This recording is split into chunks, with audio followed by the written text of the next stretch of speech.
de ter colocado em pauta ontem o PL 2985 de 2023, de autoria do senador Stevenson Valentim, relatoria do senador Carlos Portinho, que limita a publicidade em relação às bets, aos cassinos, aos jogos online. O presidente teve uma coragem louvável, sofreu uma pressão, a pressão que eu já conheço, infelizmente, mas ele se manteve firme. Nós aprovamos o regime de urgência e ontem conseguimos, sim, pelo menos limitar ao máximo, tomara que consigamos um dia limitar totalmente, mas só o fato de não permitirmos mais pessoas divulgando as bets já foi um grande avanço.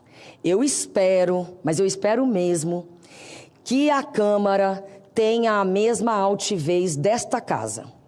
Que a Câmara tenha a mesma coragem dos membros desta casa de enfrentarem um gigante que, infelizmente, por trás dele, também temos a atuação do crime organizado, com lavagem de dinheiro, com evasão de divisas, e que prejudica sobremaneira a população brasileira.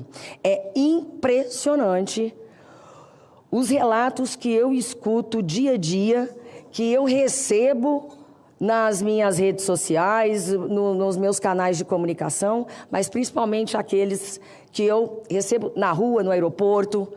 Hoje, no salão,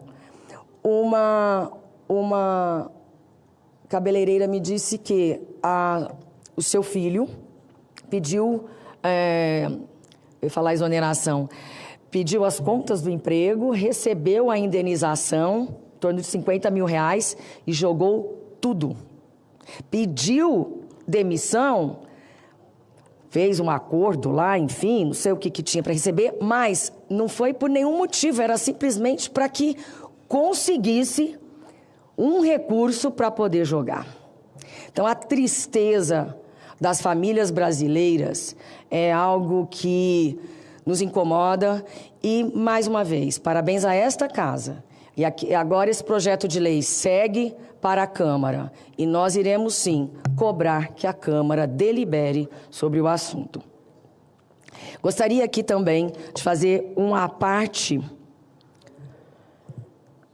positivo na fala do senador Rogério Carvalho, destacando a princípio que eu estou absolutamente estarrecida sobre a operação que foi deflagrada, mas foi anunciada e publicizada ontem, acerca de uma organização que tem uma lista de preço para investigar e assassinar políticos e membros do Poder Judiciário. É chocante para todos nós saber que, sim, estavam trabalhando neste sentido. É muito sério o que nós estamos vivendo. E por uma graça divina, o que não ocorreu no Capitólio, nós não perdemos aqui, no dia 8, nenhuma vida.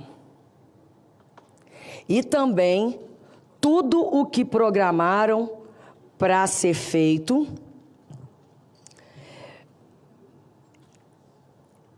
eles não obtiveram êxito. E Fabrício, um amigo meu do Ministério Público do Mato Grosso do Sul, acabou de agradecer o que foi feito no PLP 212,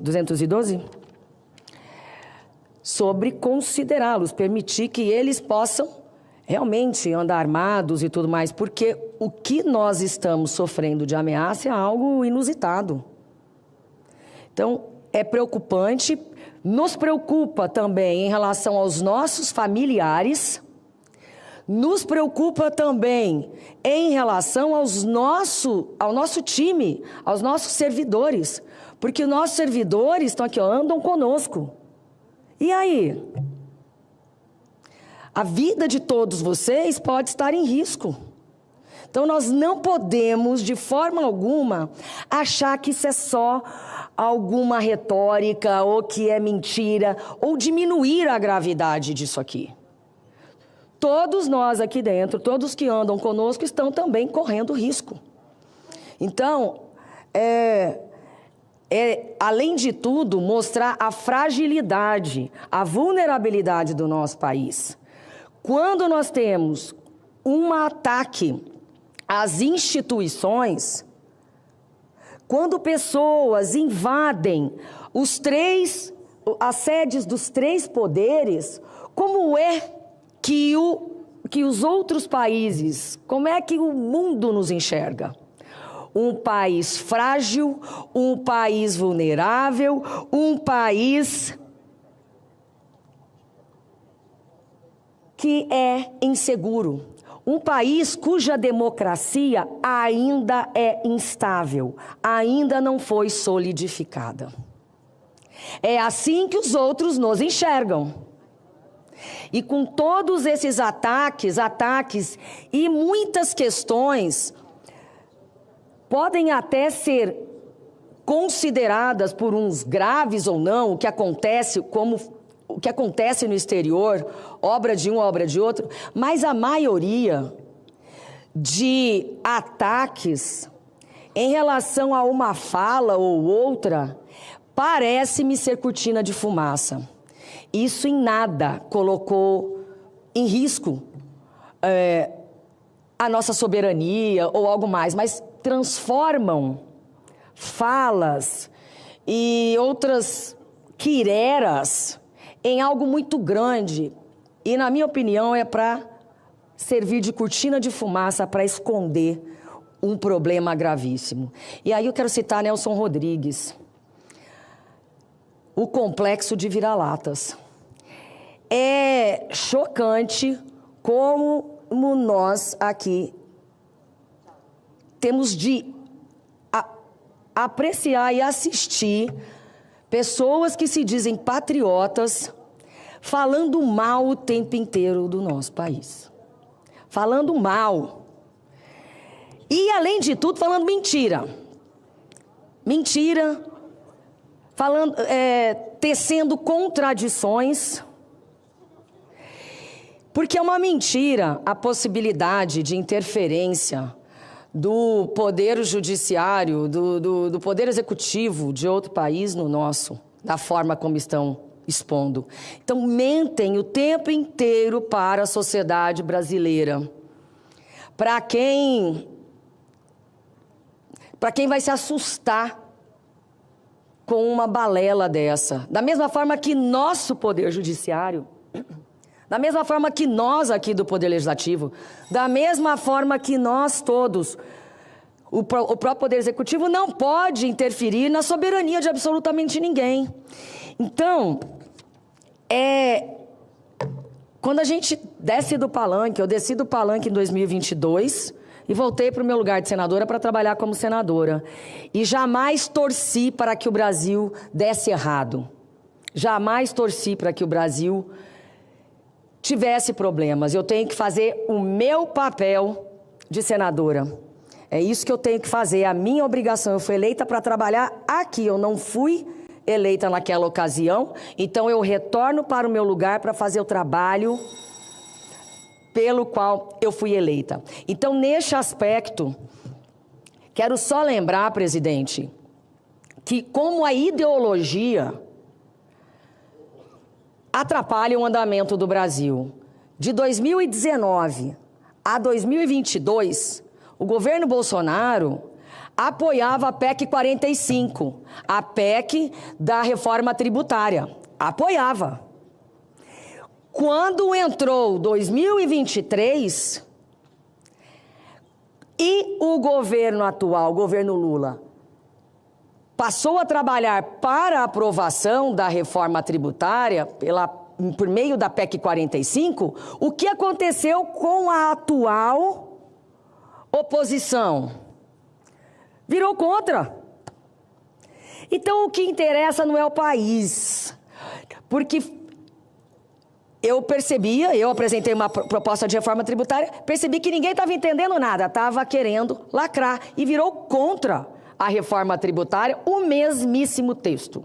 Então, isso prova que falta razoabilidade em muitos políticos, em muitos parlamentares, acerca do que realmente estamos fazendo aqui. O que é bom para o país, nós temos obrigação de abraçar.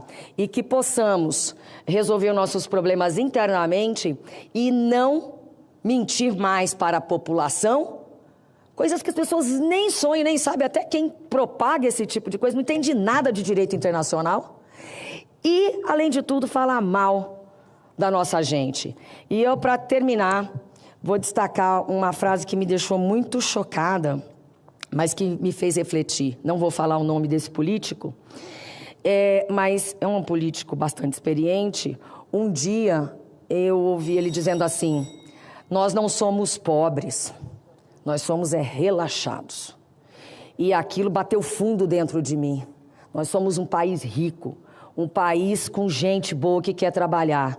Mas esse tipo de atitude comezinha, pueril, como disse o senador Rogério Carvalho, superficial, só nos leva para baixo. Só para esclarecer aqui, pena que o senador Girão saiu, mas o senador Girão acaba também de integrar a CPI das Bets. E eu pedi para o presidente Davi, no mínimo, assim, o mínimo possível de prazo a mais, para eu conseguir, Cleitinho, terminar o relatório.